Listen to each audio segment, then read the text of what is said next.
মৰমৰ ছাত্ৰ-ছাত্ৰীসকল, তোমালোকৰ বাবে আজি এই ভিডিঅ'টোৰ জৰিয়তে লৈ আহিছোঁ গড ইজ গুড পাঠটোৰ অসমীয়া ভাঙনি। যদি তোমালোকে ভিডিঅ'টোৰ পৰা উপকৃত হোৱা, লাইক কৰিবা, শ্বেয়াৰ কৰিবা আৰু চেনেলটো ছাবস্ক্ৰাইব কৰিবলৈ নাপাহৰিবা। লগতে কিবা যদি বুজি নোপোৱাকৈ ৰৈ যায়, কমেণ্ট কৰি জনাই দিবা।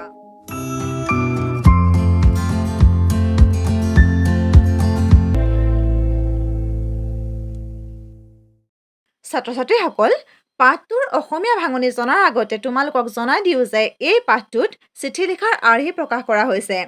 চিঠি এখন যেনেদৰে লিখা হয় তাকেই এই পাঠটোত দেখুওৱা হৈছে।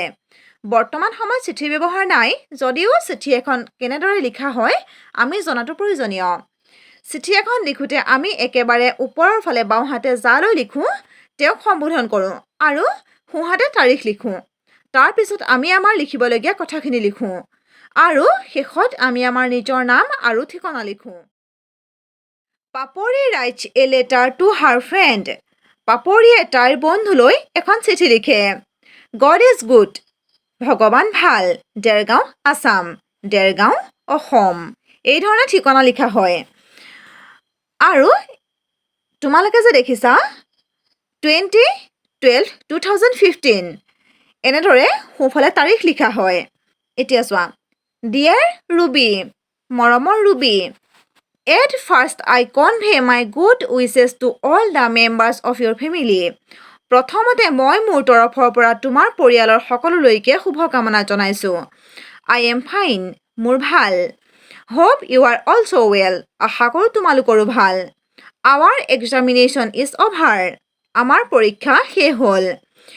Is it over in your school too, তোমালোকৰ স্কুলতো হ'লনে? এনিৱে, যি কি নহওক, I am writing this letter to you to tell you something. মই তোমাক কিবা এটা ক'বলৈহে এই চিঠিখন লিখিছোঁ। ডে সেইদিনাখন আই ৱেণ্ট টু গুৱাহাটী, মই গুৱাহাটীলৈ গৈছিলোঁ। You know' my uncle's house is at Narikal Basti, তুমি জানা মোৰ খুৰাৰ ঘৰ নাৰিকল বস্তিত। Pradip is my cousin, Pradip মোৰ ভাইটি বা খুৰাৰ ল'ৰা। He took me to see the regional science centre at Khanapara, সি মোক খানাপাৰাত থকা ৰাজ্যিক বিজ্ঞান কেন্দ্ৰলৈ লৈ গৈছিল। It really was a wonderful experience, এইটো প্ৰকৃততেই এটা আচৰিত বা আনন্দময় অনুভৱ আছিল। I like the beautiful science park, মই ধুনীয়া বিজ্ঞান উদ্যানখন ভাল পাইছিলোঁ। The centre has a few galleries, কেন্দ্ৰটোত বহুকেইখন কলা প্ৰদৰ্শনী ঠাই আছে। এগেইন আকৌ, দেয়াৰ আৰ ছাম টেলিস্কোপছ, তাত কিছুমান টেলিস্কোপছ মানে দূৰবীক্ষণ যন্ত্ৰ আছে। Children can see films on science here, ল'ৰা ছোৱালীয়ে ইয়াত বিজ্ঞানভিত্তিক কথাছবি বা চিনেমা চাব পাৰে। Children may see the sky through a telescope, দূৰবীক্ষণ যন্ত্ৰৰ সহায়ত ল'ৰা ছোৱালীয়ে আকাশখন চাব পাৰে। The robotic dinosaur is another attraction of the centre, কেন্দ্ৰটোৰ অন্য এক আকৰ্ষণ হ'ল ৰবটিক মানে যান্ত্ৰিক dinosaur. Children like to have photographs taken with it, ল'ৰা ছোৱালীবিলাকে ইয়াৰ সৈতে ফটো উঠি ভাল পায়।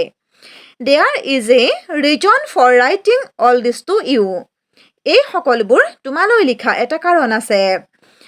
When you go' to Guwahati, যেতিয়া তুমি গুৱাহাটীলৈ যাবা, you should not fail to see the regional science centre at Khanapara, তুমি খানাপাৰাৰ ৰাজ্যিক বিজ্ঞান কেন্দ্ৰটো চাবলৈ ব্যৰ্থ নহ'বা বা পাহৰি নাহিবা। Really it is very useful for the students, সঁচাকৈয়ে শিক্ষাৰ্থীৰ বাবে এইটো বহু বেছি উপযোগী বা দৰকাৰী। ইজ ইয়ৰ এক্সামিনেশ্যন অভাৰ, তোমাৰ পৰীক্ষা শেষ হ'লনে? হাউ ডিড ইউ ডু, তুমি কেনেকুৱা কৰিলা? প্লিজ ৰাইট, অনুগ্ৰহ কৰি লিখিবা। আই এম ৱেইটিং for a letter from you, মই তোমাৰ চিঠিৰ বাবে অপেক্ষা কৰি থাকিম। With a lot of affection, বহু বেছি মৰমৰ সৈতে, ইয়ৰ ফ্ৰেণ্ড, তোমাৰ বান্ধৱী পাপৰি। এনেধৰণে শেষত সম্বোধন কৰা হয় আৰু একেবাৰে শেষত এনেদৰে যালৈ চিঠিখন লিখা হয় তেওঁৰ ঠিকনা দিয়া হয়।